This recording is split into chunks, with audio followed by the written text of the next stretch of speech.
My name is Kimberly White. I'm the Youth Services Coordinator. I work in Broward County Library's Community Engagement Department, and I've been working here in Broward County since June 2017. To me, I might be biased, but libraries are I think, a vital part of our communities. Becoming a librarian, a children's librarian, is really building connections with families. The fun part is kind of meeting families and watching them grow. In my current role, I'm more behind the scenes, so the opportunities that I get to see that are at some of our large festivals and events where you really see your work kind of come to fruition in the form of families interacting and engaging together, enjoying things that you had a small part in putting together. Libraries are accessible to everyone, and I think there's just something that fundamentally makes me really proud to be a librarian, is that part that we're still really accessible to people, no matter their story or their background or what they have or what they don't have. So there's something really powerful about that. I was a teacher. I always wanted to be a teacher. I went to undergrad to become a teacher. I got a work-study job at the library, and I ended up working there for all 4 years. And I remember the reference librarian, Peter. He would spend so much time with each student, and he really had this kind of comfort and relationship with each student, and they would come looking for him to have help to work on a project or a paper. And there's something really powerful in observing those interactions, and it just kind of tucked it away with me. After I had taught for a couple of years and decided that I was kind of looking to determine where my path was going to go in terms of career, being a librarian just kept coming back because of those interactions that I had had in my undergraduate time in college. Also, I was a library kid. My mom would bring us to the library when we were little, and we'd spend a lot of time there. So I just kept coming back to it as a possibility.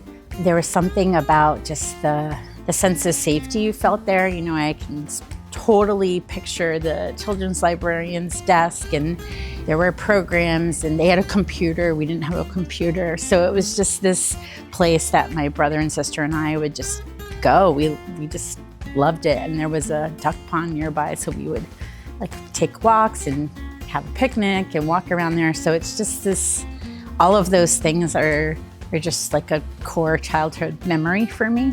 There's something about public libraries that allow you to be kind of a community educator. So it was like all the best parts of all the previous experiences I had, all in one. So you get to help people find the right things that they're looking for, but you also get to be with families and interacting and showing them, you know, ways that early literacy can be folded into their lives. So there's something really special about that to me. You don't know who's necessarily coming to your programs. You might be sitting among doctors and lawyers and fancy people, but you don't know that. You're just helping them, or you're just sharing a book you love. And then you kind of watch these connections happen. I've been really fortunate to meet some really incredible people over the years, and kind of from afar watch their kids kind of grow up, and knowing that you had a little part of that is cool, just because they came to your Thursday morning storytime program 10 years ago or something, you know, so there's something really cool about that. So I work in the community engagement department, and we work on a lot of large-scale programs and projects and festivals, and we kind of support our librarians at our branches doing really cool things across the county. We do the Storybook Festival and Summer Learning Program and Children's Book Fest and Conference on Children's Literature. Those things kind of happen each year. And then how we implement them changes a little bit year to year based on themes or trends or things that are relevant. We also work on large-scale projects and programs such as our SAT and ECT test prep classes. We have those in a bunch of locations, so I see that continuing and maybe even growing. There's so many opportunities for students to take the SAT and the PSAT at school now. I think that a lot of our programs kind of develop because we see a need in one location, and then it kind of snowballs and grows into something bigger. Things that get people to reach a potential maybe they didn't know that they had, or fit a need in our community that isn't being met somewhere else. Just kind of the library is like a bridge between the community and school, or the community and a career.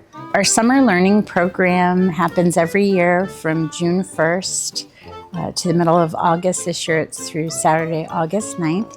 And our theme is Color Our World. It's our busy season here at the library, so it's kind of this opportunity to leverage all of our partners and all of our existing programs and kind of create this wonderful experience for, the summer months. And really the idea about summer reading programs and summer learning programs in general is that during those out of school times, those periods of time when students are not in school for a few months, there have been studies that show that learning can decrease, or learning that you've had can kind of be lost. They call it the summer slide or the summer learning loss. Some of the things that they've learned at the end of the year kind of have to be relearned, or they may lose some of it. I've always said that summer kind of, just like we exercise our bodies and make sure that we're fit, things like reading and learning and doing fun things over the summer is a way to exercise our brains and our minds so that we're ready for school when school starts again in the fall. So this summer is color and Color Our World. So we're doing science and art and all sorts of fun educational opportunities at all of our branches for all ages, not just for students. So while the student part and the summer learning part is one of the things that you'll hear a lot of us talk about, there is something also about just engaging our communities no matter the age, right? And we know that kids need role models. They watch older siblings or family members, and so reading role models are important too. Kids are watching when we're reading a magazine or looking up some article. All of those kinds of things help build stronger readers over time when they're kind of in an environment where people are enjoying and reading together. So our summer learning program kind of allows us to capture that and to engage people of all ages to really enjoy and celebrate literacy and fun activities all summer long. We do it in a big way here in Broward County because we have so many branches, and we start off with our Children's Book Fest this year on May 31st, which is kind of our official kickoff. That'll be at West Regional. So there'll be storytellers and performances and hands-on activities, and that will be an opportunity for people to sign up for summer learning and make sure that they're registered so that if they're reading over the summer or during learning activities, they can log them in our reading challenges software and pick up prizes and get an opportunity to win some cool things from a lot of our community partners and organizations that help us make summer an important and magical time here at Broward County.